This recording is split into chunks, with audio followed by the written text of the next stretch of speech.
қонақтар, қош келдіңіздер. Bir toy құтты болсын деп әдемілі бірінші қол соғып ашқан. Қош келдіңіздер, той құтты болсын. Аталары беріп ақбата, әшелер айтсын жақсы әнді. Мінекей ауылымызда, Бекет ауылына тағы да бір думанды той басталды. Ендеше бүгінгі осы қуанышқа жиналған барша ағайын туысқа ассалаумағалейкум деп сәлем бердік. Сәлем сөздің анасы болар айқын, қазағым қашан да оны бағалайды дейді. Баршаңызға ассалаумағалейкум, қазағыға қош келдіңіздер. Адамның бар қызығы бала деген, баласы көңіл шіркін тола мекен. Дүбірлі той жасамай баласына қазақтың жайлауына толар мекен деп бекер айтпаса керек. Ендеше осы анамыздың қуанышын, кішкентай Мұсаның қуанышын ортақтасуға келген барша ағайын рұқсат болса өздеріңіз осы бір керемет қуанышқа шақырған той иелері Нұрғали әкемізді, Рая анамызды кішкентай Мұсаменен бірге ортаға сіздердің қошеметтеріңізбен шақырып қояйық. Шапалақтарыңызды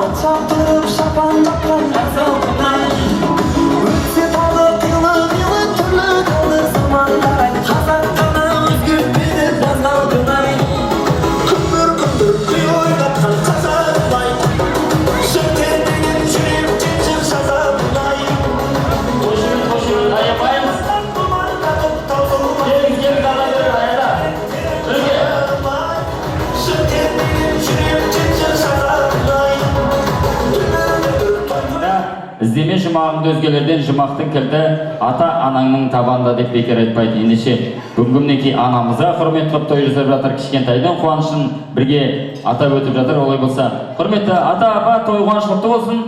Микрофонды өздеріңізге берейік, бірге ағайын туысқа бір қош келдіңіздер деп жайылған ағдастырғанның себебін өзіңіз айтып өтсеңіз.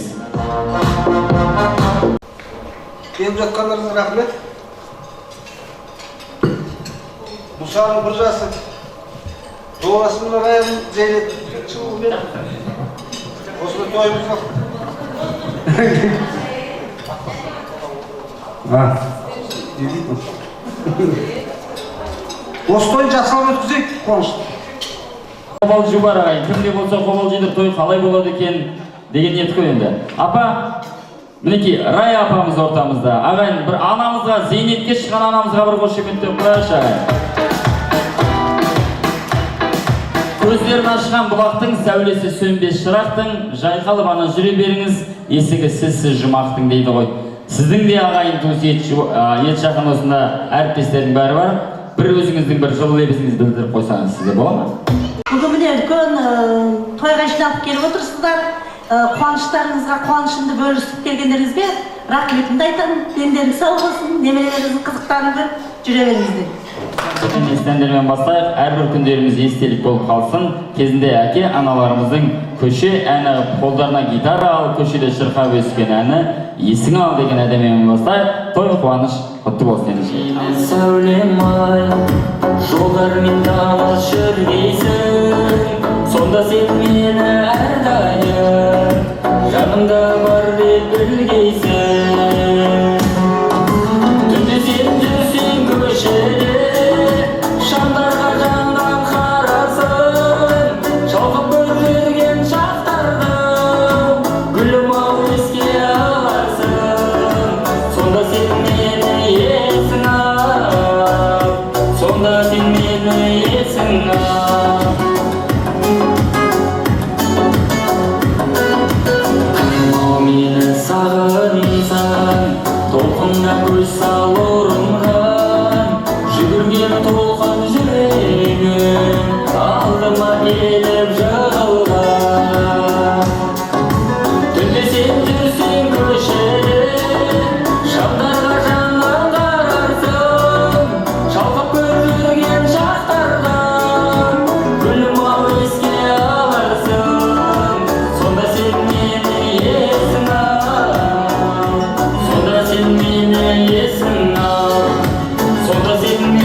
sen meni esing al, sonda sen meni esing al, sonda sen meni esing al.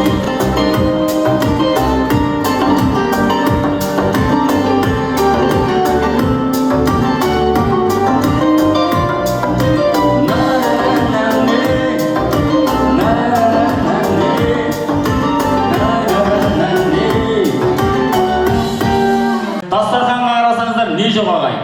Қызарып піскен балық, әдемі салаттың түр-түрі. Ағаш жеңгеміз баяғыда осындай тойға барып, дастарханға отырғаннан ағам "Еп, бісміллә" деп бауырсақтың шетінен тістеп жегел десе, жеңгем қолынан қағып қапты дейді ғой аға. "Әй албасты, үйде жоқ нәрсені" деді. Үйде жоқ нәрсені жеп отырыңыздар, той қуанышқа толсын. Енді рұқсат болса, дәм алып демалып отырыңыздар.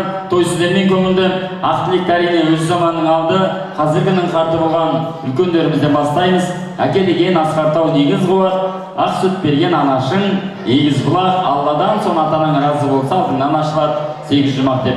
Бүгін осы қуанышты. Мұхаммедхан ағамыз және де Тәния аналарымызды ортаға шақырайық, келіңіздер. Барсыздар ма? Құрметті қауым, бүгін бір үлкен қызық тойға келгендеріңе көп рахмет. Рая менен Нұрғалидің шаңырағында жақсы қызық той болып жатыр. Тойдың енді балам, менің қызым, тұңғыш қызым Рая деген демалысқа шығып, демалысы құтты болсын, ені сау болсын. Сол алған ақшасын Құдай игілігіне ұстасын, бала-шағасын қызығына ұстасын. Нұрғали екеуі қосағымен қосағарға аман болсын. Кішкентайдың жасы ұзақ болсын. Ата-анасымен үлкен бір жігіт болып, аңсаған арманына жетіп, Колумбия қиғырып. Сондықтан бәрілеріңізге рахмет, жанұяларыңыз осындай қызық тойдың ба бола берсін. Не айтамын? Таянның әлдейін кетпес құлақтан анашым менің аяулым дейді. Аналар аман болсын. Апа, ұшатын кілем анамына подарки беріп тастадыңыз ба? Ұшатын кілем подарки бердіңіз ба деймін апа? Рахмет. Анамызға болсын. Содан кейін үйленіп ертеңінде той біткеннен кейін апасы шақырып апты, Рая сияқты апасы шақырып ап, келіннен сұрап, "Әй келін, Алла қаласа, Алланың қалауыменен өмірге нәресте немерем келер, сол кезде маған бересің ба" деген ғой. Содан келін бала да бәле көрінеді, "Болды апа, сіздікі бала, бәрі бала сіздікі" деп. Алланың қалауымен 9 ай 10 күннен кейін немересі өмірге келген, апасы немересін алып маңдайынан иіскеп, ерінен бетінен сүйейін десе келін бала бермейді деп. "Апа, бір күн алып жатайыншы, 2 күн алып жатайыншы, 3 күн алып жатайыншы" деп. Шыдай алмай кеткен апасы келіннің күйеуін өзінің баласын алып кеткен ғой. 1 күн өтеді, 2 күн өтеді, 3 күннен кейін түнгі сағат 12-де келін терезеге тұрып, "Апа, кешіріңіз, бала айырбастайықшы" деп айтады дейді ғой. Орташа, келіндеріңіз, немерелеріңізді қолдарыңызға беріп, маңдайынан сүйіп, одан асқан бақыттар ма? Қуаныштар құтты болсын. Енді ортада той иелері әке анамыз тұр, жалпы бұл кісілер танисыздар ғой, тоса тұрайық, өзі қол соғатындар бар шығарсыздар. Сіздер көңілді жүрсеңіздер, әке анамыз да көңілді. Сіздер көңілді жүрсеңіздер, біз де көңілді. Егер халықтың бәрі көңіл күйі төменірек отырса, оны ше бізде жүреміз, не істерімізді білмей, не істесек болады деп. Сондықтан да бір кісідей көңіл өткізуге атсалсақ, қазір енді жаңа да әлемлеп шығып ғой. Осы Алланың қалауыменен осы бір жасқа келіп отырсыздар. Алла жұптарыңызды ажыратпасын. 90 жасқа келген баяғы апамыздың, ата-апамыздың балалар тойын жасап тұр осылай. Содан төрде отырған атамыз асабаның қолына микрофонды жұлып алып үстелді бір қойып, тойдың үстінде айғай салып, "Хей!" деп айғай салған ғой. Шошып кетіп жүгіріп барса, өзінің жанында тұрған әйелін көрсетеді дейді атам. "Әй бала, мынау кім?" деп.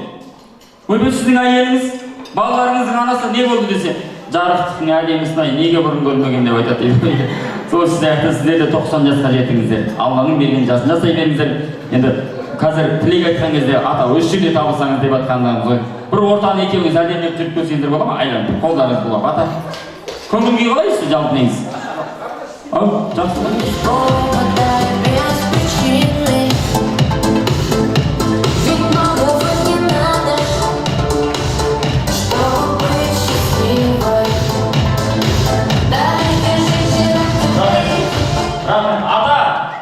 Бір сеп жолдан ұстап кеткеніз? Тастап кетіп қалды жолдан. Бәзі ата енді осыдан мазаңызды алмаймыз. Кәдімгі кішкентай тұсауын кесіп алайық деп тұрмыз. Өйткені ұйықтап қалуы мүмкін. Қаз балам, қадам бассаң мәз болам, тұсауымды кесейін, күрмеуімді шешейін деп кішкентай ғана Мұсамыздың ағайын тұсауын кесіп алайық. Әрине тұсау кесетін Белан ағасы бар ма ортамызда? Жетектейтін Қуаныш пенен Нәзира. Және де бата беретін Ораз құдамыз бар ма? Келіңіз, Ораз құдамды ортаға қошемет.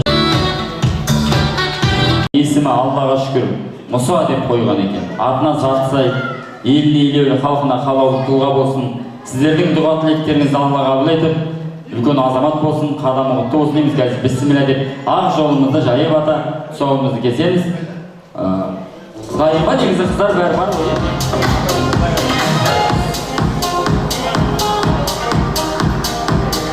Кішкентай автокөліктің кілті. Сіз кім боласыз?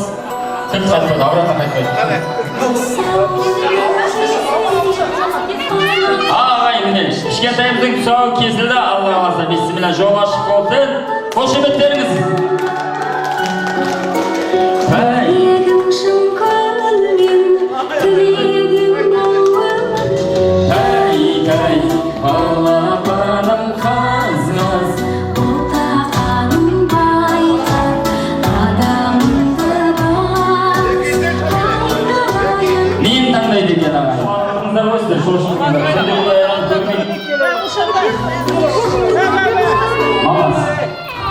Қошемет деп қойыңыздар. Қолынан тигізіңіз өзіңізді қалаған затыңызды. Мамасы.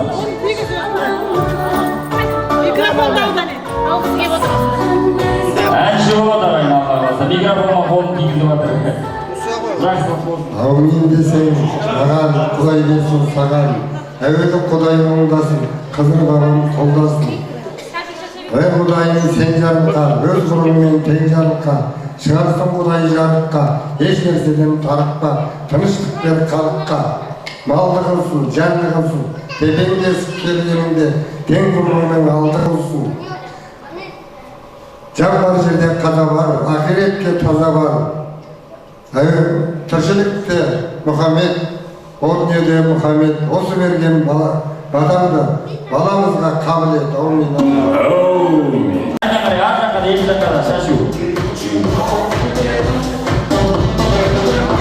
Апа, арқақа шашсаңыз, өзіңіздің туыстарыңызға білмей апа.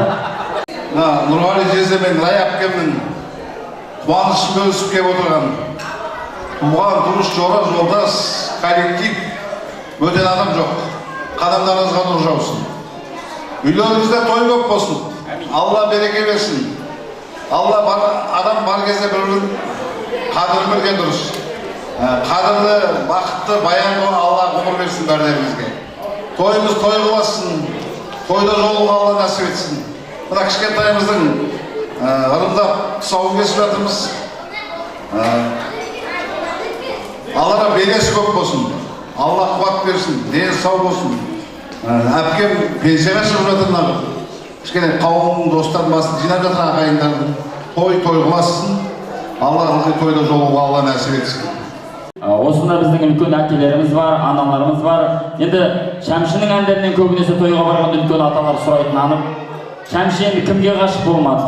Дүнген қызына, Сырған қызына, өзбек қызы, қазақ қызына да ғашық болды. Барша үлкендердің құрметіне хабар арнасында кавер-шоу деген керемет бағдарлама бар. Ескі әндерді қайтадан халыққа жаңартып ұсынатын, бізде қолымыздан келгенше ескі әндерден, есті әндерден сіздерге ұсынайық. Дүнген қызы, қабыл алыңыздар, той қуаныш құтты болсын. Көздеріңнің қарасы, осылардай тастарыңның арасы.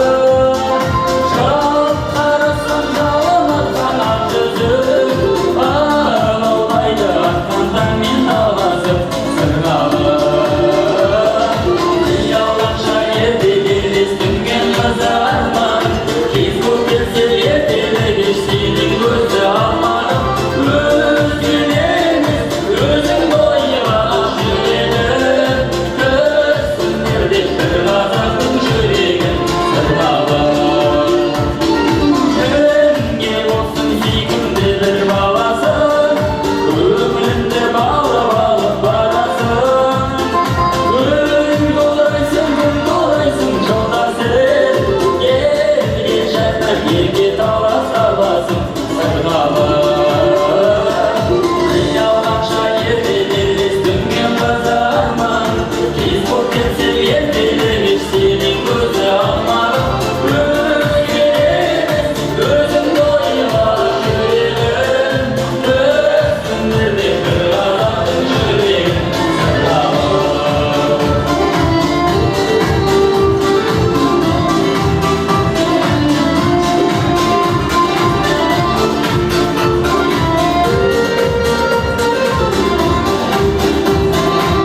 келген құда деген білел бар, құдай қосқан деп. Жаркенттен келген құдаларды, барша әулеттің құда жегізетін бірақ шақырып алайық. Ораз құда, Айнағазы құдағай Жаркенттен келген. Және де Аманғайша апамыз, Рысхан, Өмірғажы, Катя, Ажар, Гүлнар, Жайлау, Жәнібек, Тома, Ақан, Әдина, Сәмеш, Қаламқас, Ақаш, Гүля, Қаламқас, Мақаншыдан және Базар есімді құда-құдағайларды ортаға бірақ шақырайық.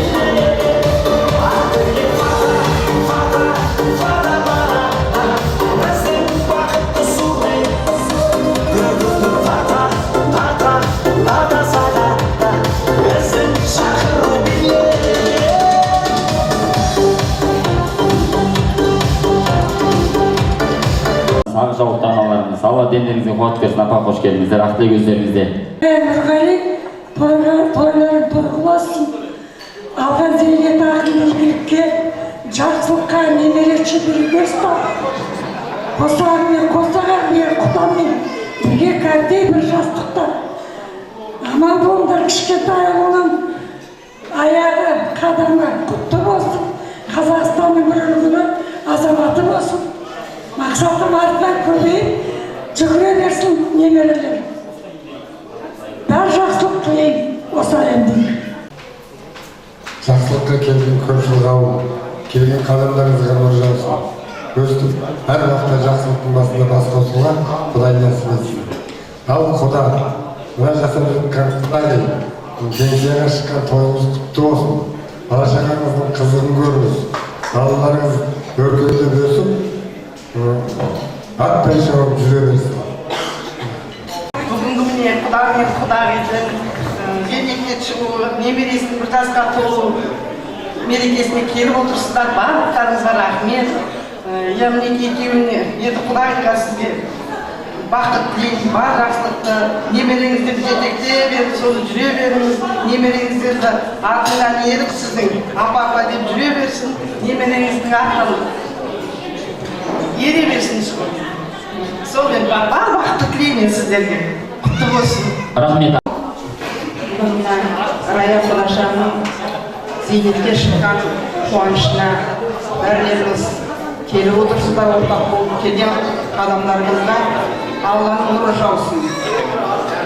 Рая енді еңбегі сіңді, больницада қол үзбей 61-ге дейін міне еңбек жасады, абыройлы болды, ақжүзді болды. Ел қадірледі, талай адам осы Раяның қолынан ем алды. Енді Аллаға шүкір, бұл күнге жеткен де бар, жетпеген де бар. Шын жүрегіммен құттықтаймын. Еңбегіңіз зейнетің көп жаным. Нұрғали қайным екеуің бір жастықта қартайыңдар. Міне қызық деген осы, немере міне бірге келіп, оның тұсауын кесіп жатсындар. Мұсамыздың дені сау, үлкен азамат болсын. Көңілдің ғана қуанышы болмай, көздің ғана қуанышы болмай, көңілдің қуанышы болсын. Үлкен азамат болсын. Нұрғали екеуіне барлық жақсылықты тілеймін. Жастарға ұлдары оншақты, қыздары оншақты болсын, бақытты болсын. Алла бәріңізді тойдан айырмасын. Мына келіп отырған коллегалары сіздерге енді осы кісінің жолын берсін, менің жолымды берсін сіздерге. Жақсылықта кезге берейін. Көп рахмет анамыз. Тойға жиналған тойшыл қауым, сәлеметсіздер ме? Апай, зейнетке шығуыңыз құтты болсын. Сол зейнетіңіздің жемісін көріңіз.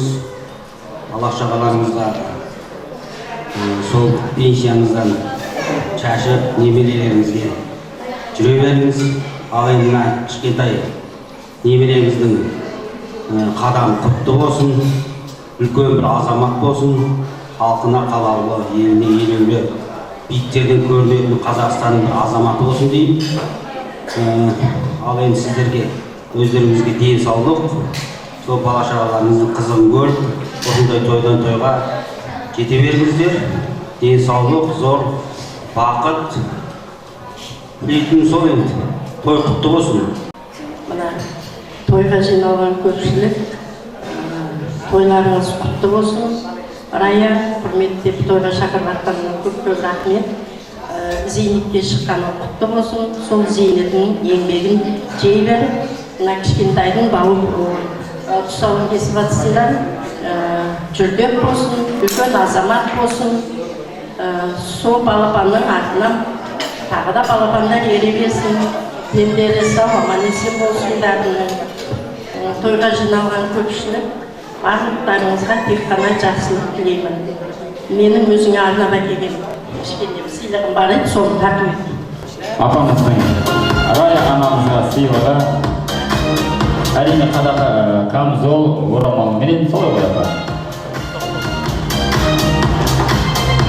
Рая апа, әдемілеп киіп алыңызшы қазір. Апа, сіздер мына Нұрекеңі бар? Рақайсыздар, расқа.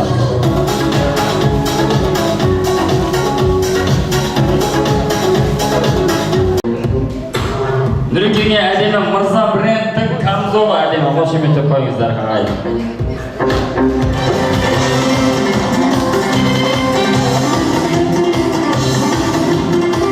Және әдемі сырға қабыл алыңыз.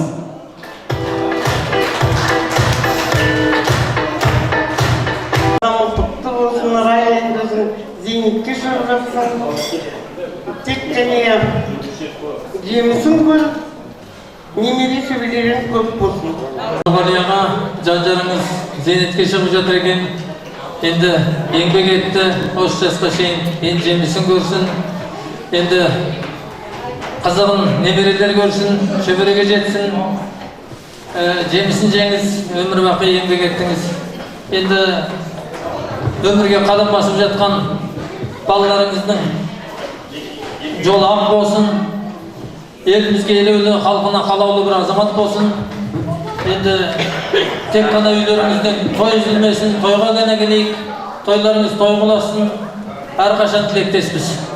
Рахмет, қайырмасын, бұл біздің әр сөзімізді қайырмасы дейік. Әрбір шаңаты жақсылық болсын. Барша құдағилармен ортаға көңілді билейік ағайын.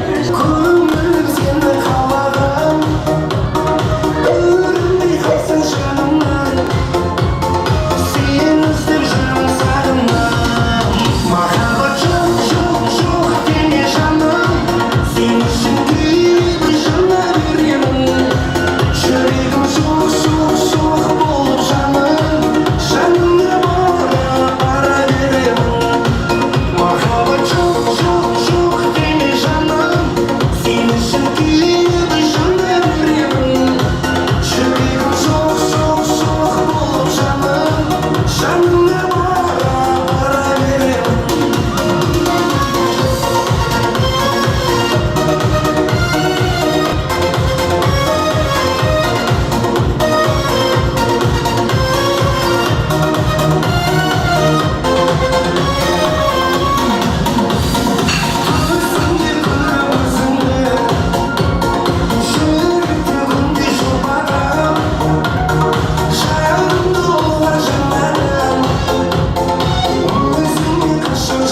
Рахмет. Ал тыңдаңыздар. Кола, королева танцпола, виски, кола, королева танцпола. Кім қол көтер? Жігіттер, қатысайық, тынышталайық, тыңдайық. Келіңіз қарындасымызға, міне қарындасымыз. Сәлеметсізбе, таныс болайық. Есіміңіз? Айгерім. Кім боласыз? Сестренкасын Рая апайым. Рая апайымыздың сестренкасы. Ағай, назарларымыз бері қарай барайық. Рая апайымыздың сестренкасы жаңағы ән қандай мамандыққа арналған? Бармендерге. Бармен деген өте бір керемет мамандық қазіргі таңда. Қарындасымызға бір қошемет қояйық. Сізге Рая апамыздың атынан мынандай керемет сыйлық қабыл алыңыз. Ауырмайды жүрек, ауырмайды, сенсіз өткен күндер болмаса. Стоп, бар ма жоқ па? Бауырымыз ол көтерді. Сіздер что-то Ереге, Ерасыл қателеспесек. Кім боласыз? Ағасың. Рая апайыңыздың інісі. Қай жақтан келдіңіз? Үржардан келіп, тамаша. Жаңағы ән қандай мамандыққа арналған? Врач, кардиолог. Дұрыс қой, қошемет. Врач, кардиолог, қошемет қойын. Сізге әдемі сый сияпат. Галстук қабыл алыңыз. Ерасылға.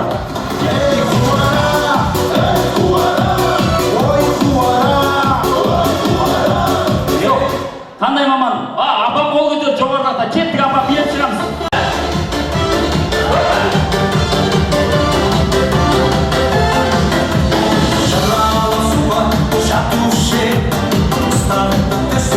Тамаша, апама, ой апа, керемет, қошеметті ойыңыз, қалай билеп шығып жатыр. Апа, есіміңіз? Қаламқас. Кім боласыз? Құдашасымын. Құдаша. Нүрекеңе құдаша, дұрыс па? Жаңағы ән қандай мамандыққа арналған? Жүрегі ауыратын адамға арналған өлең ғой бұл. Дәрігерге арналған ғой негізінде. Сіз апа әлі бағанағыда жүр ғой апа. Апа өтіп кеттік қой біз. Мынандай ән қойдық қойыңызшы ме?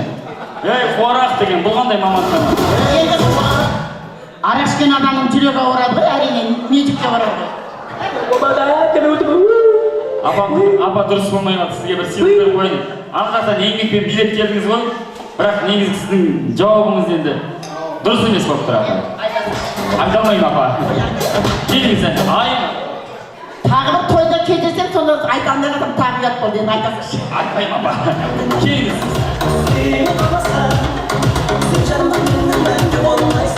Ал қош келдіңіз, апамыздың әріптесі Айым ханым. Кім боласыз? Қандай қызмет істейсіз деген ғой емханада сіз? Қабылдау бөлімінде. Қабылдау бөлімінде, тамаша. Жаңағы ән қандай мамандыққа арналған? Нарколог қой апа. Наркологқа арналған, наркологқа арналған. Айым ханым сізге мынандай керемет әдемі сыйлық қабылдаңыз. Енді бір сыйлық береміз. Андағы атам пиала шайы.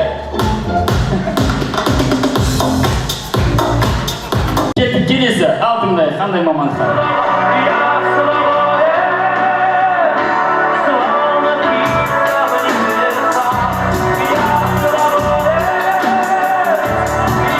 Атамуш?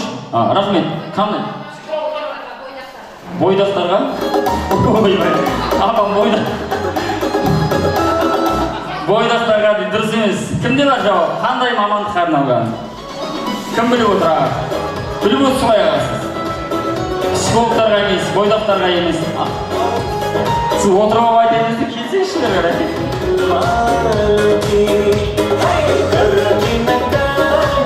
Сәлеметсіз бе? Есіміңіз? Балғын. Балғын. Анамыздың әріптесі, солай ғой. Жаңағы ән қандай мамандыққа арналған? Жұмыссыздарға.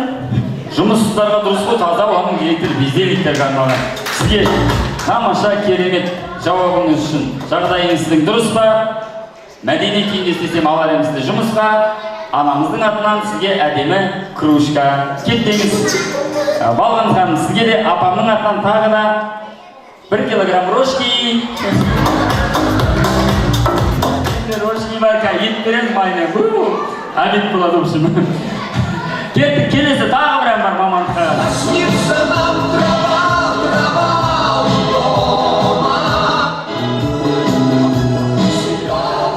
Кімде бар? Апа келіңізші. Ал апамыздан шақ.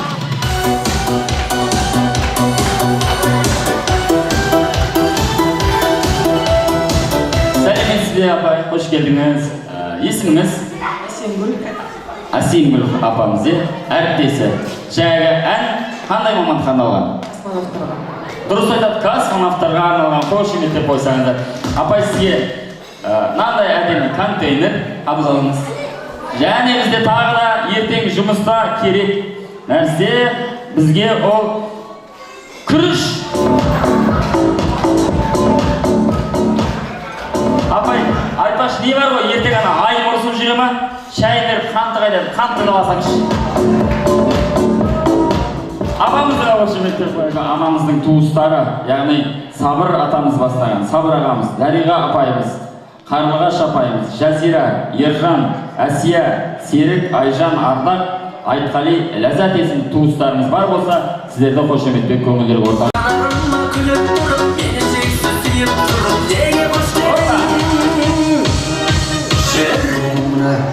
Кішкентай балапанның тұсауы кесіліп жатыр екен, қадамы құтты болсын. Үлкен бір жігіт болып, әулеттің жақсы бір азамат болып өсе берсін. Енді Раяның туған күні пенсияға шыққаны құтты болсын. Өзінің игілігіне ұстап, балапандарының ортасында ойнап күліп жүре берсін. Зор денсаулық тілеймін. Көрші қауым, бүгін енді біздің кішкентай балапанымыздың тұсаукесер тойы болып жатыр. Балапанымыздың жасы ұзақ, дені сау болсын, үлкен азамат болсын, атасы мен апасын баршамызды қуантып жүре берсін. Енді мына келінім Раяның зейнетке шыққан жасы құтты болсын, денсаулығы мықты болсын, бауырым екеуін бір жастықта қартайсын. Енді осы зейнетімді балапандарыммен Талдықорған, Алматы, Мақатшев ортаға шашып, соларды бағып жүре берген саулығым мықты болсын. Нұрғалияға, Райапай, бүгінгі тойларыңыз құтты болсын. Және балапанның сау кесіп жатыр екен, үлкен азамат болсын бір Қазақстанымыз. Еніңіз сау болсын, зейнетке шыққан жасыңыз құтты болсын. Екеуміз бір жастыққа қартайып, осындай тойда немере шөбересіп жүре беріңіздер. Нұрғалияға, немерелеріңіздің мысалы есіңізді бірген бүгін тұсаукесерде тойларыңыз құтты болсын, балапанның дені сау болсын, жасы ұзақ болсын, биік белестерден көрінген Қазақстанның бір белгілі бекбұстар аламаты болсын. Райапай пенсияға шығып неңіз құтты болсын, енді пенсияңыздың қызығын көріңіз. Осы балапандарға қыдырып ары бері бек ортада немере шөберелеріңіз көбейіп, аттарынан жаңылып жүре беріңіздер.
Mahal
өзгеріп барады.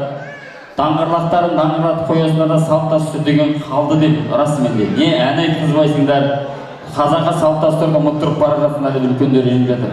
Енді біз аз да болса, бүгін осы қуанышқа, мынау қазір салт дәстүрді сәл де болса сіздерге насихаттап біраз болсын үлесімізді қосайық деген ниетпен біз арнайы суреттер дайындап алып келдік. Ол суреттерде қазақтың мақал мәтелдері бейнеленген. Осы қазіргі отбасына, шаңыраққа қатысты, балаға қатысты мақал мәтелдерді суреттерін сіздерге ұсынамыз. Ортадан жүріп өтеді. Жоғарырақ көтеріп алып. Осындай керемет суреттер, бұда қазақтың мақал мәтелдері бейнеленген. Тапқан кісі бер жаққа, оң жаққа, сол жаққа бұрып қойыңыз. Ортаға шығып, қатысты апам подарка алып алған. Міне, келіңізші, жасыл көйлектегі апамыз, кел.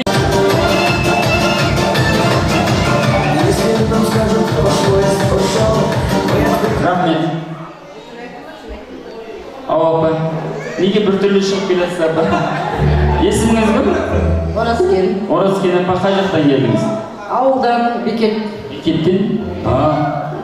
Вообще Бекетке ұқсамайсыз бұрын. Қараталық сияқты апа. Суретті көрсетіп қойыңызшы, қандай мақалы? Қатысты ғой енді. Құтты қонақ келсе, қой егізден туар дейді. Дұрыс қой апа, құтты қонақ келсе, қазақтың керемет мақалы, құтты қонақ келсе, қой егіз табады дейді апа. Мінекей сізге әдемі контейнер, жанына мынандай әдемі орамал. Әдемі. Рахмет апа. Болды апа, осыдан тыныш отыр. Суретті тағы да осы балаға, жанұяға қатысты мақал десек те артық айтпаймыз. Қазақтың мағыналы керемет мақалы.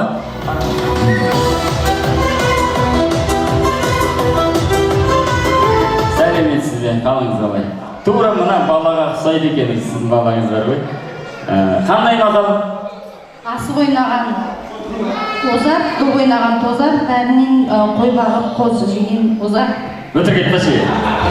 Қозы жеген озар деген мақал жатпай өтір кетпеші.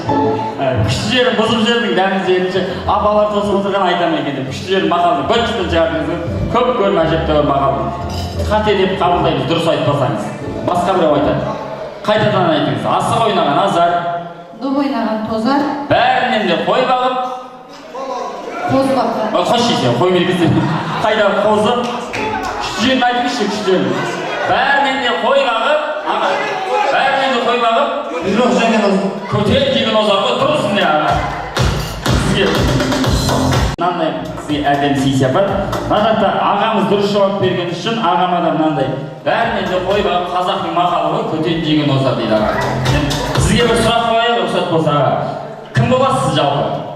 Райымай бауыр. Бауыр, зубочистканың қазақшасы қалай аға? Тісші бұл. Дұрыс емес. Қате, чұқылыш деген орысша аударшы братан, жаман естіледі. Дұрыс бұл. Жауабы, өйтіп айтпаңыздар, негізгі жауап басқалай. Вот міне, келіңізші, Маркс достар, қош айда, шабалақ, әлі, айда! Қош тұрпай, опа! Рахмет, қош келдіңіз, тамаша. Міне, зубочистканың негізгі жауабы тіс тазалағыш. Тіс тазалағыш деп айтайықшы. Тіс тазалағыш негізгі жауабы. Негізі жалпы жауап былай аға. Тіс тазалағыш қой, негізгі жауап қабылдаймыз, бірақ былай. Жуан ағашты кесіп, оны жонып, жеп жемішке жасалған таяқша. Досына Маркстан қошеметтеп қойыңыздар, сізге мынандай әдемі сый-сияпат бар. Рингке келеді қазиятқа кіріші. Кім болады есіміңіз? Асия. Асия, қай жақтан келдіңіз? Достыққа. Достықтан, дружбадан келдіңіз бе не? Дружбада жел қатты соғады дейді, рас қапай? Қандай мақал? Қойшының таяғынан келіннің аяғы. Келіннің аяғынан, қойшының таяғынан. Қошеметтеп қойыңыздар, дұрыс. Сізге мынандай сый-сияпат апай. Адам әлі көрсетіп өш, жаңа жасқа шықты да бидеді. Қойшының аяғынан, келіннің таяғынан дегенді, қызды берсең шалға бер, сақалмен ойнасын деді. Олай да қабылдауға бола болмай ма? Мынау сізге. Мынаны бүйтпеңіз, сынып қалады. Мынаны өшіп сайтса, бүйтіп басыңыз. Қатысып отырайық, қараңыздар. Мына суреттен тағы бір керемет мағыналы мақал.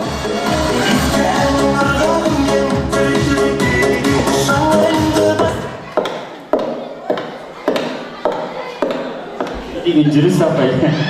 Қош келдіңіз. Есіміңіз? Гүлнар. Кім боласыз? Арай апайдың әріптесі. Әріптесі. Қай жақтан келдіңіз? Оқаншы, тамаша. Қандай мақалды көріп тұрсыз? Қызым саған айтам, келіңіз. Қызым саған айтам, келінім, сен тыңда, қошеметтеп қойыңыздар.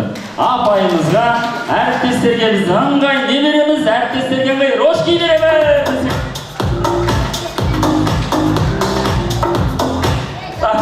Бұл сыйлықты алғанда қуанасыз, таңғаласыз, рас па? 3 күн, 5 күн рошки жейсіңдер. Әріптестерін бірақ шақырып алсақ, ұжымда да ұжым бар, сыйластығы бір бөлек деп халыққа қызмет етіп жүрген барша әріптестер, ақ халатты абзал жандар, аналарымыз, әкелеріміз, ағаларымыз, әпкелерімізді бірақ шақырайық, сіздерді бөліп жармаймыз. Туп больница және де денсаулық ұжымы дейді, бірақ шықсаңыздар. Келіңіздер. Көңдеп шығамыз, қайда? Жіберіп мұсың, қашалып. Қайда?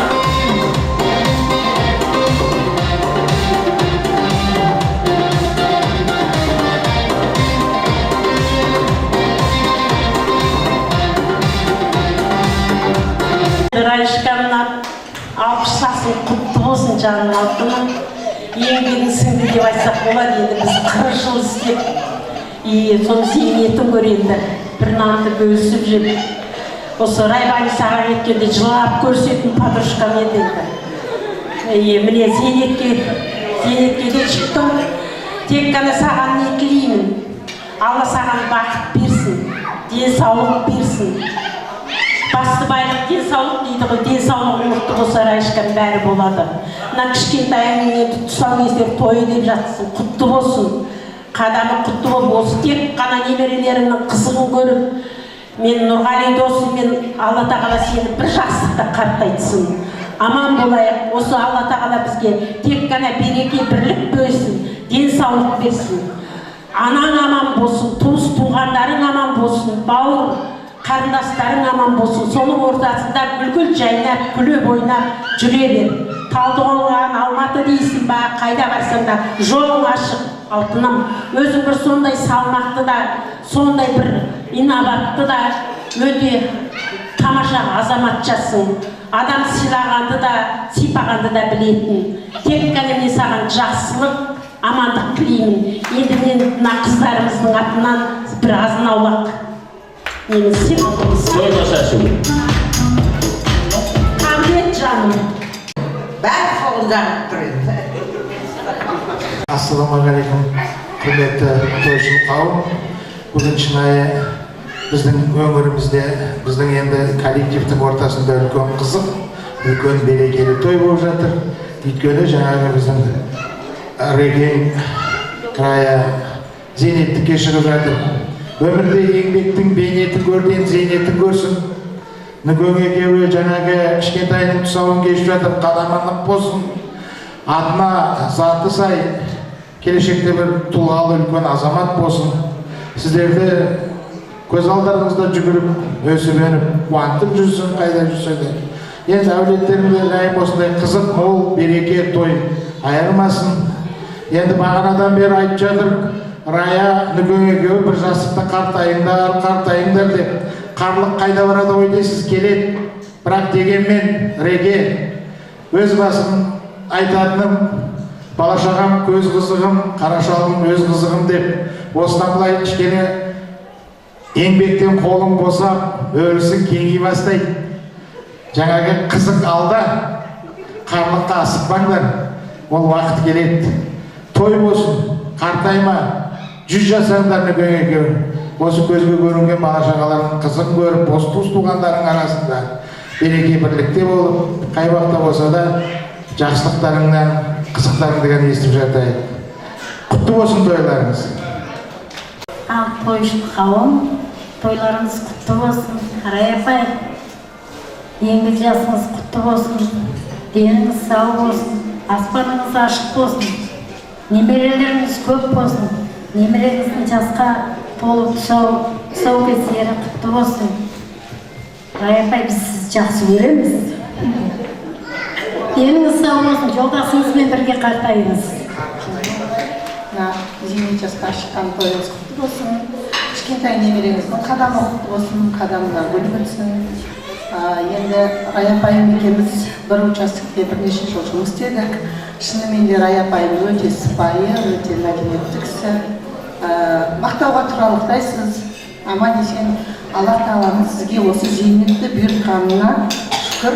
Енді осының қызығын көріңіз. Қосағыңызбен бірге екеуіңіз бірге болып, бірге қатайып, бірге бала шағаларыңыздың қызығын көруге жатсын. Мен де сізді жақсы көремін. Тойыңыз құтты болсын.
Серік Нұргүл Жазира, Назира қателеспесем, Белан, Қуаныш, Марат, Майра, Айгүл. Туыстар отырған шағыра келіңіздер. Көңілдер.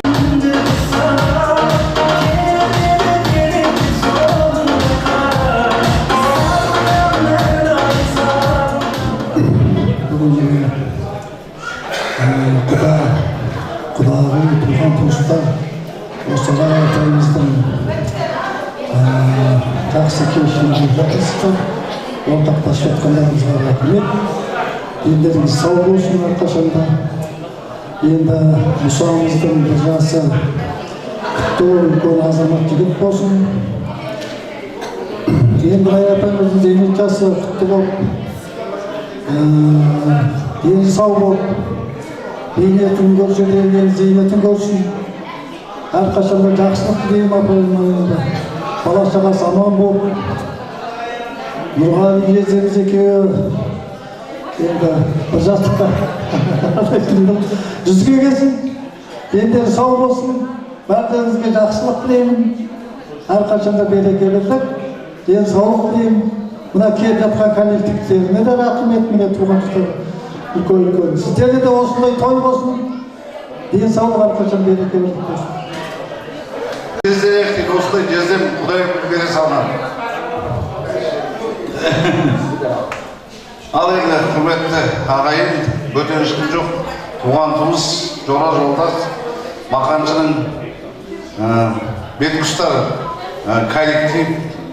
Мына меліктер, сіздер әрқашан еңбектеріңіз адал, табысты болыңыздар, зарплаттарыңыз өсе берсін, өле беріңіздер. Короткий бата сіздерге. Енді бірінші мына жездемен әпкем мені жиенім, жиеншардың тұсауын кесіп, мені мәртебемді көтеріп жатқанына рахмет. Басын дейім, бұл бір жақсы осындай, мен де бір жақсылығым бар шығар.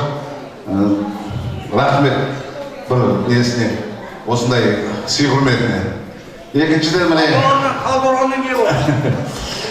кішкентай жасы ұзақ болсын, қадамы құтты болсын. Тұсау кесу, сүндет той, үлкен той, қазақтың ата-бабамыздың үлкен тойы ырымдап жатыр. Үлкені осындай немерелері биік тау шыңдардан көрінсін, табысты болсын. Алла сіздерді әрқашан жақсы дастарханда, береке бірлікте, той-думанда жолықтыруға нәсіп етсін. Тойларыңыз той қыласын. Әпкем міне пенсияға шығып жатыр. Көп жұмыс жасады, еңбек қылды, соның зейнетін көріп жатыр. Алла ұзағынан сүйіндірсін. Осы тапқан екеуінің пенсиясын немерелеріне шашып, шөбере сүйіп, тойлар жолуға Алла нәсіп етсін бәрімізді. Ел еркесі аман болсын, бар кезде бағалап бір-бірімізді жақсы көріп жүрейік. Бәріңіз аман болыңыздар, үлгеріңізде той болсын. Алтын жездеміз Нұрғали аға, алтын апайым Рая апай, бүгін тойларыңыз құтты болсын. Тойларыңыз тойға ұласа берсін. Рая апай міне үлкен еңбек несіне шығып жатыр. Сізге көп жақсылық, денсаулық тілеймін. Еңбегіңіздің жемісін жеңіз, бала шағаңыздың қызығын көріңіз, немере сүйіңіз, немереден шөбере сүйіңіз. Жездем екеуіңіз өстіп қызықтарын көріп, аман есен жүре беріңіздер. Бүгін мақсаттың кішкентай жүзіне бір жасқа тұсауын кесіп жатыр. Дені сау болсын, үлкен жігіт болсын, әке шешесіне қолғанат болсын, сіздерді қуантып жүре берсін. Құрметті қонақтар, қымбатты құда-құдағайлар келіп отырған, сіздердің барлықтарыңызға осындай жақсылық тілеймін. Үйлеріңізде той болсын, дастархандарыңыз тек қана жақсылыққа жайылсын, елдеріңіз сау болсын, бастарыңыз аман болсын. Өстіп, ойнап күліп жүре беріңіздер. Жақсы тойды қарсы алып, көңіл күймен жүре беріңіздер. Тойдан тойға ұласа берсін деймін. Кішкене сыйлығымыз бар, сол Рая апайымызға табыстайық.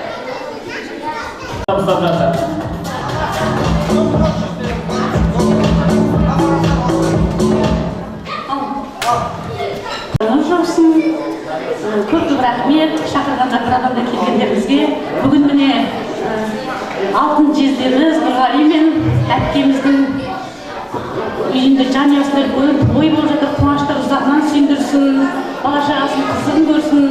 Міне бүгін Мақсат бауырымыздың кішкентай бір жасқа толып жатыр. Мұсамыздың жасы ұзақ болсын.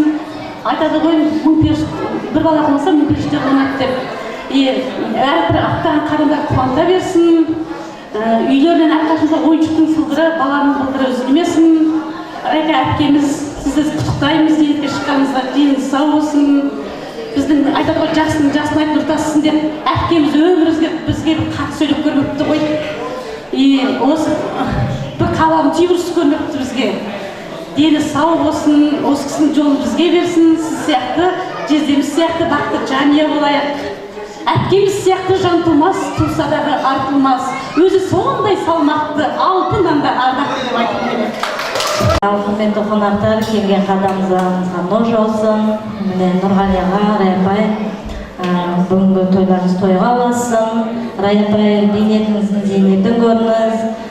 Апа-демі болып гүлдер жайнап жүре беріңіз. Жүзіңізде күлкі кетпесін. Ең главный мықты болып, денсаулығыңыз мықты болсын, ауырмаңыз. Міне кішкентай мұсамыздың қадамы құтты болсын. Жасы ұзақ болсын, бақытты балалық шақ тілеймін, ауырмасын. Мақсат пен Шырынға 10 шақты болсын ұлдары, 10 шақты болсын қыздары көптеген. Тек қана жақсылық тілеймін, тойларыңыз тойға ұласын. Құтты болсын, кішкентай мұсамыздың тұсауы кесіліп жатыр. Қадамы құтты болсын, әркез жолы ақ болсын, ашық болсын.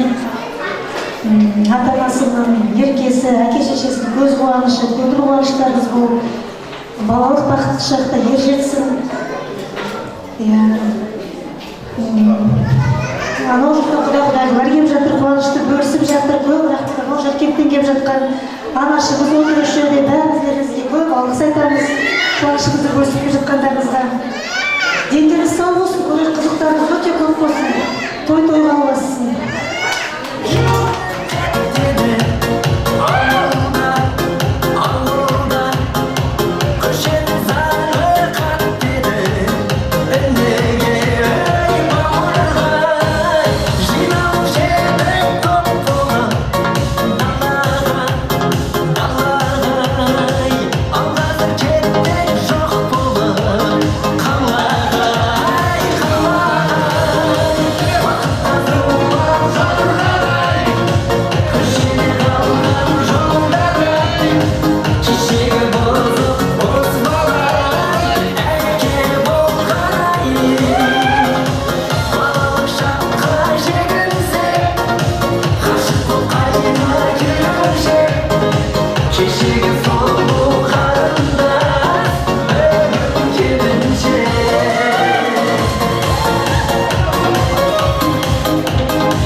алыстағы жақыннан жаныңдағы көрші артық деп береке бірлігі үстем болып қашанда жақсылықта жүрген біздің Әдина анамыздай қаламқас апамыз бар.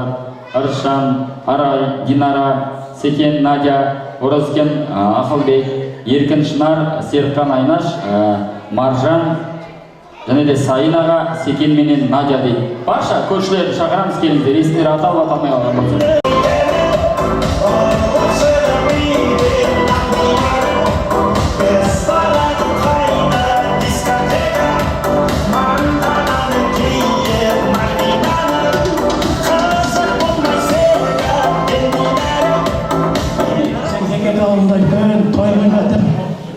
Енді сол мен бүкіл ақсақал әңгіме отырмын. Сонда рахмет беремін. Енді не айтамыз? Бағана бірнеше айтып жатыр енді. Бүгін жиекке шығып отыр. Алдасымыз Нұрай апай. Енді сауын кешіп жатыр кішкене немересінің. Мен соның бауын беріп болсын енді. Жасы ұзақ болып, азамат болсын еліміздің. Енді айтамыз енді, барлық жақсылық болсын, той болсын. Енді еңбек, жаңа 40 жылда еңбек еттік. Құдай еңбектің арашасы адам болса, сіздер сіздер меніктер. Есімнен жұмысы ауыр болды. Сол енді зейнетке шығарылсын, соны енді соның қызын көрінді. Сол мен өзі 24 жылдай естіліп жүремін, зейнетке шығарылды. Тәуірімді зейнеттіміздің соның рақатын көріп отырмыз. Сол біздің жолымызды берсін. Біз сияқты әдем кәртейіп, 80 асып, немере шөбересін, соның бәріміз тілектеспіз. Осы отырған қауымның бәріміз соны тілейміз. Бәрімізді бала шағыстырмыз, берешек балдар. Сондықтан да сол балдарымыз аман болсын, ұрпағымыз аман болсын. Солардың қырқына тоймай аман есен жүре берейік. Бір кескілді кәртейіп дейді ғой, әдем кәртейіп. Жүре берейік. Еліміз аман, жұртымыз тыныш болсын. Еліміздің сыртын жаудан сақтасын. Не айтамыз енді, барлық жақсылық болсын, той болсын. Барлық өзімізге. Той болсын. Рахмет. Мына бүгінгі мемлекеттік қызметтен зейнетке шыққаным құтты болсын. Енді бұл қызметінің бейнетін көргеніммен талай көрдім. Кешке жай қайтасын, таңертең ерте автобус көрем бе деп онда жүгіріп жүргенім талай көрдім. Енді ауырып сырқап қалса, кішкене укол салып бересің бе, әкемді үйге шақырса, ағалап жетіп келетінсің. Көп рахмет. Енді бұл зейнетке шыққан зейнетін енді Нұрғали екеуің қызықтап, қол ұстасып, ақ тісті, сары шашты ата-ана болып, Бекет ауылының үлкен азаматшасы болуларына тілектеспін. Балалардың қызығын қызықтап, солардың немере шөбере сүйлеріне және мына кішкентайдың тұсаукесері құтты болсын, үлкен азамат болсын, өздеріңе серік болсын. Соның қызығын қызықтап, арамызда жүре беріңдер. Енді қазір мына көпшілік сөйлегендерінен кейін өмірде күліп ойнағанға не жетсін, бірақ елігай әттен шіркін дүние өтеді-ай бір күн деп ән айтайын, қабыл алыңыздар. Біздің Нұрғали, біздің Рая керемет көрші, керемет қайын, керемет абысын, қадірлі әріптес. Туған күнің, мына зейнетке шыққан күнің тағы да айтам, құтты болсын. Бейнеттендің, талай еңбегіңді сіңдің, соның зейнетін көр, жақсылығын көр. Менің қайыным екеуің әрқашан осындай жап-жас болып жүре беріңдер, балаларыңның қызығына тоймаңдар. Алла шөберелерінің қолынан су ішкізіп нәсіп етсін. Бақытты болыңдар, балаларының қызығын көріңдер. Ал өнерпазға қолпаш керек. Қолпаштап отырсаңыздар жөн болады. Қабыл алыңыздар. Өмірде ойнап күлген бәрі жақсы, бірақ та илигай әттен шіркін дүние өтеді-ай бір күн деп ән салайық. Ойнап күлген біріңді бірің сыйла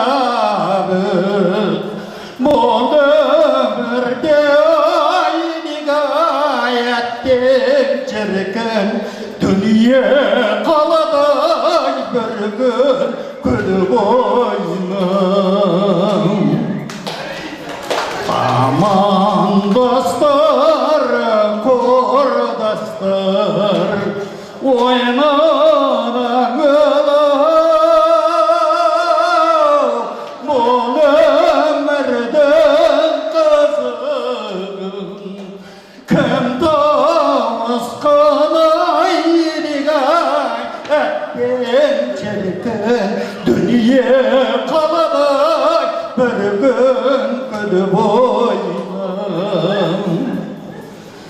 Terşedettim barında Sivas'ı betav. Kim var kim yok görgenci Keler jastayaydı gayetken çirkin dünya kaladay bir gün gül boynum. Ölemingday köpçülük, ölemingday tav, ölemde tep kalayım. Zaman ötpey aydı gayette çirkin dünya kaladay bir gün gül boynum. Yedi gayetten çirkin dünya kaladay bir gün gül boynum.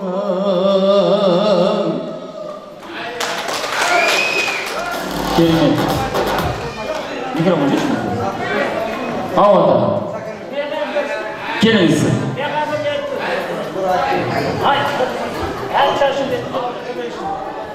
Kalbimde solumuz suya keldi, suya keldi. Aşık tepe yaşı yerip keldi, yerip keldi. Toktan su özlegin, tanışkın keldi aymenin sizden. Aytınız attınız kim boladı, tanışıp görmegen aramızdan. Oh oh, oh oh, oh oh.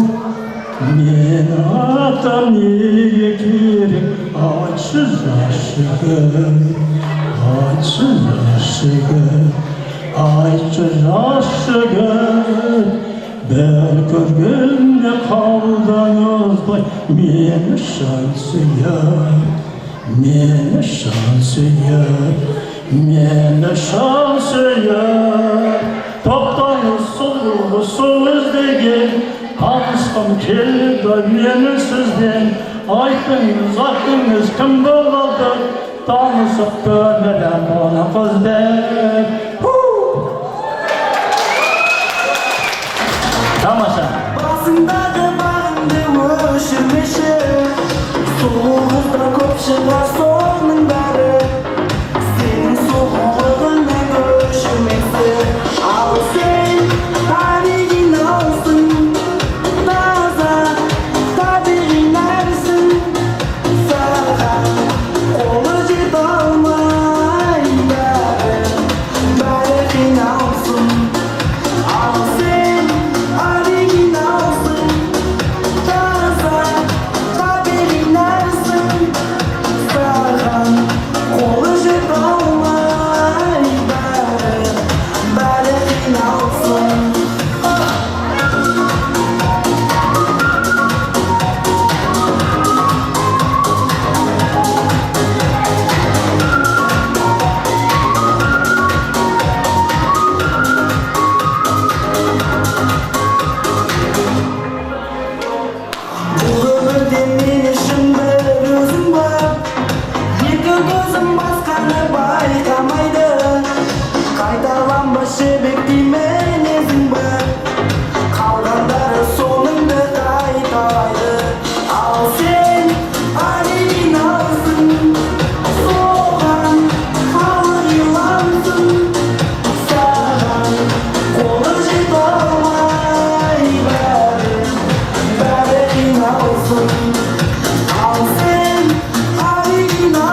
көп рахмет.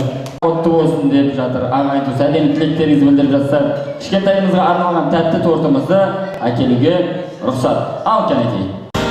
Негізі Мұсаға арналып дайындалып пісірілген арнайы тапсырыспен жасалған мінекей Мұса тұсаукесер деген видеоға түсіріп алсаңыз болады. Енді Мұсаға үйге барғанда міндетті түрде өзіне бірінші дәм таттырған қазір, иә?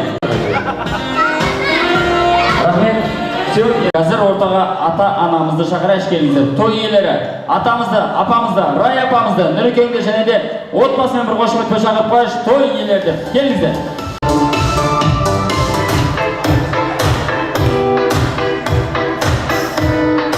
Балалардың ата-анамызға деген гүл шоқтары. Көңілді біз өмірді шүкірді барыңызға. Анашым аман жүрші біздердің бағымызға. Жүзіңнен нұр төгіп жүзге келші шадырап жанымызда. Мейірімін бөлген әр баласына жан жетпес бағасы. Бір қошемет топырақ, рахмет. Хотя бы қолына құттықтап қойыңдар әкемізді деп. Осы кісінің арқасында ғой, құттықтап қойыңдар. Ана мен әкем ада жан екен, адалдығынан жаралған екен. Пайда болдық деген ғой, табиғаттың заңы. Аман болыңыздар енді. Әке анамның тойдың соңында емес, қазір кейбір кісілер қайтып кетуі мүмкін. Сіздерге деген гүл шоқтарын табыстап, бір-бір тілектерін білдіріп, сый-сияпатымызды білдірсек дейді. Рұқсат болса, ағасы өзіңізге ұсынайық. Мақсат шыға, балалардың тілі шыға болсын. Не деймін сіздерге? Самылған денсаулықтары мықты болсын, немере, балалар шебері көп болсын. Той құтты болсын. Зейнетке шығу тойыңыз құтты болсын, деніңіз сау болсын, немерелеріңіздің қызығын көріп, бала-шағаның қуанышына бөленіп, ортамызда аман есен жүре беріңіздер. Әкем екеуміз жастықта бірге қартаймыздар. Бір жастықта келген қауымға сіздерге рахмет айтамыз. Үйлеріңізде тек қана қуаныш, той болсын деуге, келгендеріңізге мың алғыс. Осылай құрметтеп келгендеріңізге рахмет. Тойға лаша берсін. Аман, демалысыңыз құтты болсын. Денсаулық құтты болсын, ауырған тұста арамызда күн ойнап жүріңіз. Немерелеріңіздің қызығын көріңіз, әкем екеуміз. Ұзақ өмір кешіңіздер, бақытты болыңыздар. Той баласының келгендеріңізге мында бір рахмет. Зейнетке шығуымызбен зейнеттің папам екеуміз бақытты болыңыздар, бір жастықта артайыңыздар. Мұсаның қадамы нық болсын, үлкен жігіт болып, жақсы оқуыңызды бітіріп Той қауым, бүгінгі зейнетке шығу тойыңыз құтты болсын, балапанның қадамы нық болсын, денсаулықтарыңыз мықты болсын, осылай жадырап жайнап жүре беріңіздер, немере шөберелеріңіздің қызығын көріп жүре беріңіздер. Осылардың барлығымыздың қызығымызға тоймай, өстіп тең жастықта қартайыңыздар. Бар жақсылық тілейміз сіздерге. Кішкентай бір сыйлығымыз бар еді, соны марапаттасақ. Анамызға алтын алқа қайып болып қалып қошеметін қойыңдар.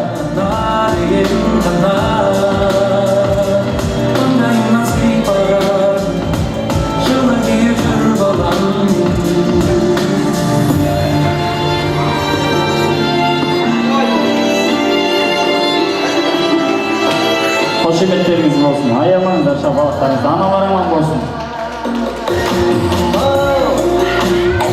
Енді бір жанұямызбен фотоға түсейікші, қазақ халқы қоссыз болса доссыз болмаған деп. Енді мақсаттыларыңызда Аллаға шүкір, достар жетерлік, біз білеміз, той кезінде де көзімізді көріп қаншама жігіттермен араласатын Аллаға шүкір. Бірақ белгілі себептермен көбі келе алмайды, сәлемдемелерін жолдап жатыр. Ортамызда алтындай уақыттан бөліп келіп отырған достарын ортаға шақырайық, қошемет.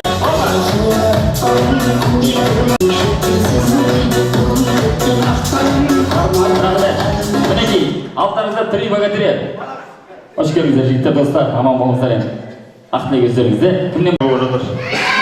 Енді анамыз зейнетке шығып жатыр. Денсаулығы мықты болсын, ұзақ жасасын.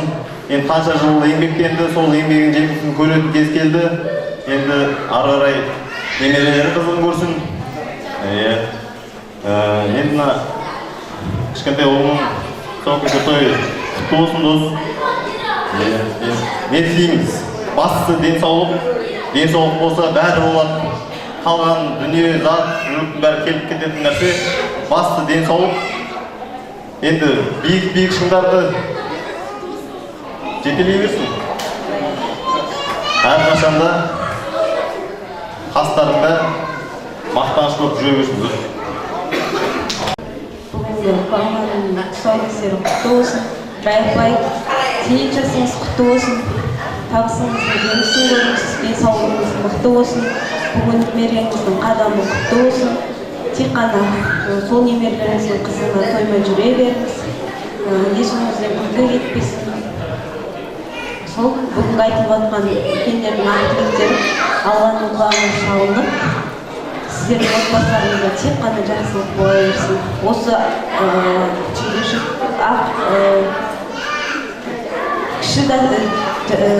жасалған дастархандарыңыз осы болсын.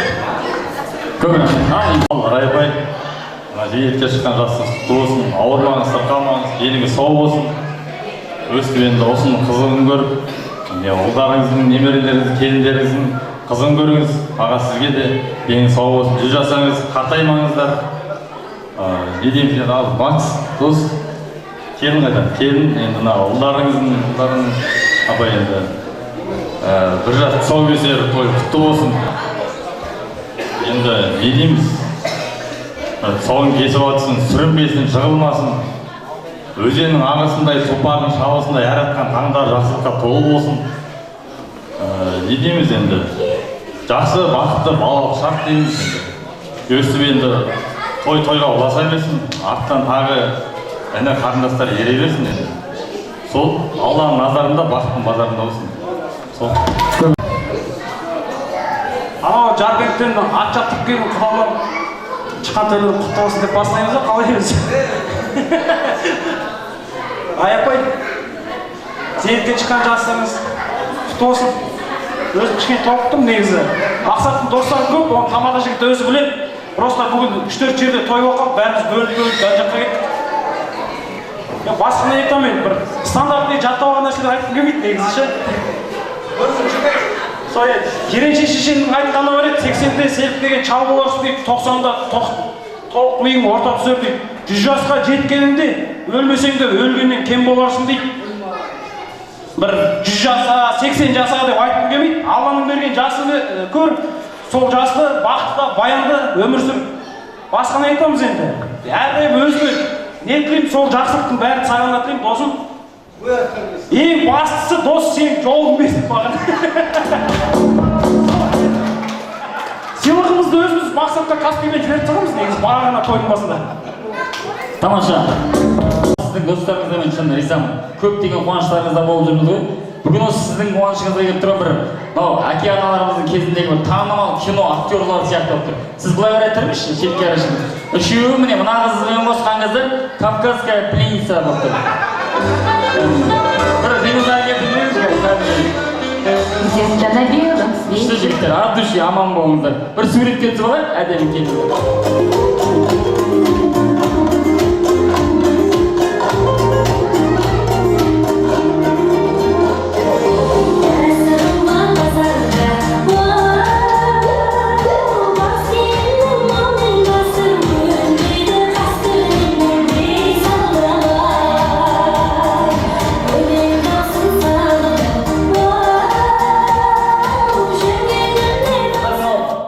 Пакет таратуды ұмытпаңыздар, Райапбай. Пакет полный болса, аямай екіден шілемеңіз. Той мықты болды деген сөз. Беріңіз маешканы аямай, бәріне.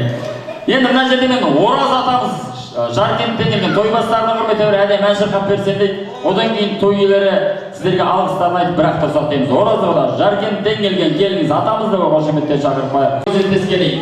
Ата, топ шеңгел келгенде өз-өзіңе сен кел деп жатыр ата. Ал кеттік ендеше. Дүбірге шыдамайсың деп. Мына кісілер айтқанда мен неге айыптаспын? Сонша жерден келгенде құданың тойына. Бірақ енді бұрында өлең айтқам, әзірде айтамын. Бұрын қыз көтеретін дауыс болатын, қазір кәртейінде ит үргізетін дауыс болып қалды. Айып еттіңіздер. Бірақ қара өлең айтамын, современный өлеңде жоқ. Шалқар көлдің құрағыдай, салған әлем жүрісіменде құдалардың құлағыдай.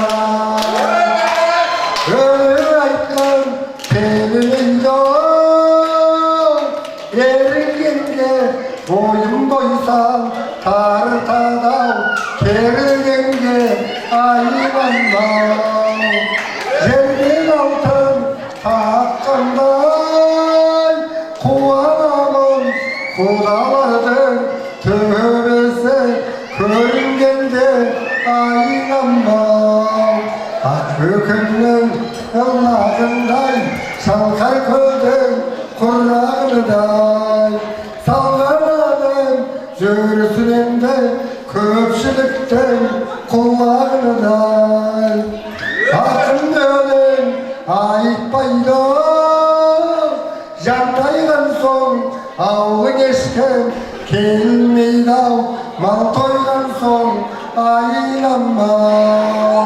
Оралыңның барыңды ойнада гүл, меңді мақтап етенсің, қаратайған соң айламау. Ақ бөкеннің ылағындай, шалқар көлдің құрағыдай, салған әлем жүрісіненде құдалардың құлағыдай.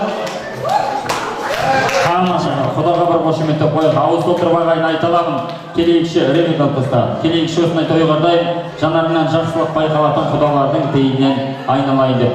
Жаркенттен келген құдаға бір рахмет деп қол соғып қояшы. Өз мәресіне жетуге шақ қалды, алысқа хат жақынға ат жіберіп, ағайын туыстың басын қосып, дүбірлетіп әке анамыз той жасап жатыр.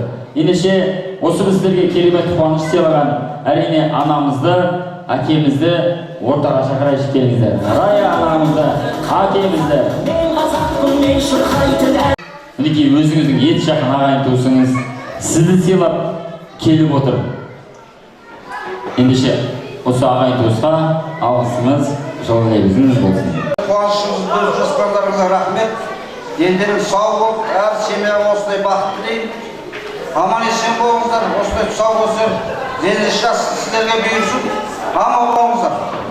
Рахмет келгеніңіздерге. Тамаша. Құрметті қонақтар, туысқандар, құда-құдағилар, мені құрметтеп келгендеріңізге көп-көп рахметімді айтамын. Дендеріңіз сау болсын, бала-шағаларыңыздың қызықтарын көріңіздер. Сонау алыс жақтан келген, Талдықорғаннан келген бауырларыма, сіңілдеріме, Назира, Белан, күйеу балам Есен, бәріне көп-көп рахметімді айтамын. Қызым Мадина, коллективіне спонсор еңбек еттік. Одан денсаулыққа көштім. Сәл сабырға шағыр, 5 минут. Денсаулықтың қыздарына көп-көп рахметімді айтамын. Осылардың арқасында еңбек еттік. Міне, Гүлнара, Есения деген қыздар бар қазір. Көп-көп рахмет келгендеріңе, бала-шағалардың қызықтарын көріңдер. Осындай үйлеріңде той думан көп болсын. Келгендеріңе көп-көп рахмет. Сендерге Алла разы болсын. Осындай тойдан ешқашан айырмасын. Құрметті құда-құдағиларыма рахметімді айтамын. Ал Жаркенттен келген құда-құдағиларыма рахметімді. Көршілеріме рахметімді айтамын көп-көп. Келгендеріңізге көп-көп рахмет. Дендеріңіз сау болсын, бала-шағалардың қызықтарын көріңіздер. Той қаласын, осындай той көп болсын бәріңізде. Мені сыйлап келгендеріңізге. Көп адамдарым келген жоқ, ол туыстарымен өзі алып қалды, бір жағдайлармен болды. Бүгін 18 августта той көп болды дейді. Тойдан той. Бүгін 3 кафеде ме, 4 кафеде той бар. Бәрі тойға кетіп қалды. Шақырғандар бар. Енді 100 адам шақырды. Соны келгені біраз адамдар сыйлап келгендеріңізге көп-көп рахметімді айтамын. Елдеріңіз сау болсын. Көршілеріме рахметімді айтамын. Динараға, Ороскен апайыма, ағаларыма көп-көп рахмет, бауырларыма көп-көп рахмет. Әдина апайларыма бәріне дендеріңіз сау болсын, бала шағаның қызықтарын көріп, еңбектеріңіздің жемістерін көріп, өстіп аман есен ортамызға жүре беріңіздер, немерелердің қызықтарын көріп. Енді немереміз Мұсаның жақсы ұзақ болсын, дені сау болсын. Олым биыл 11 бітіріп жатыр, Бекөсім. Бекөс айтпақпыз ғой. Үлкен бір оқуға түссін, бір мамандық иесі болсын. Бекөс, кішкентай Мұсаның дені сау болсын. Мақсаттың келген, сыйлап келген қонақтарына көп рахметімді айтамын.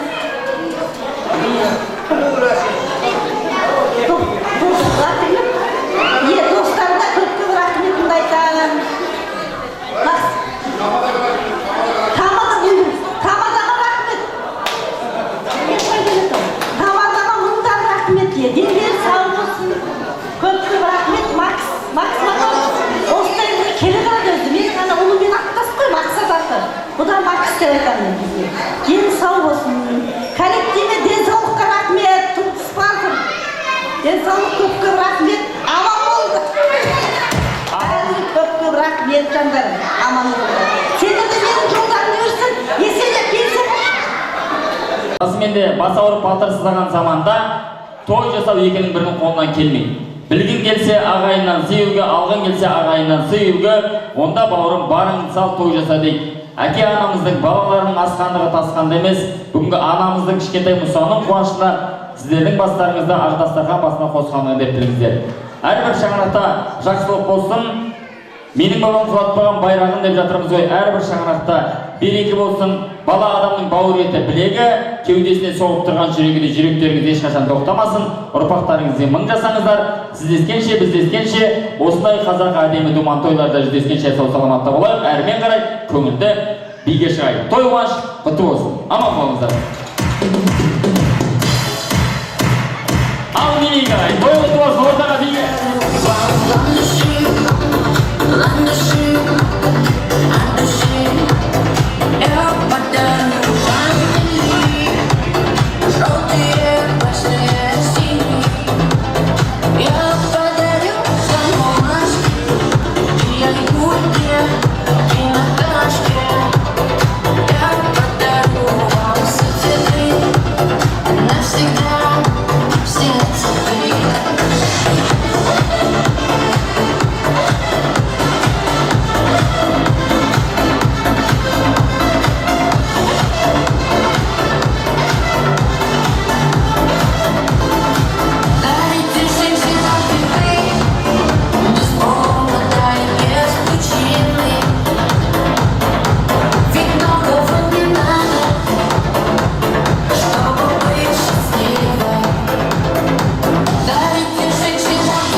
Студиясы диджей Нурлан.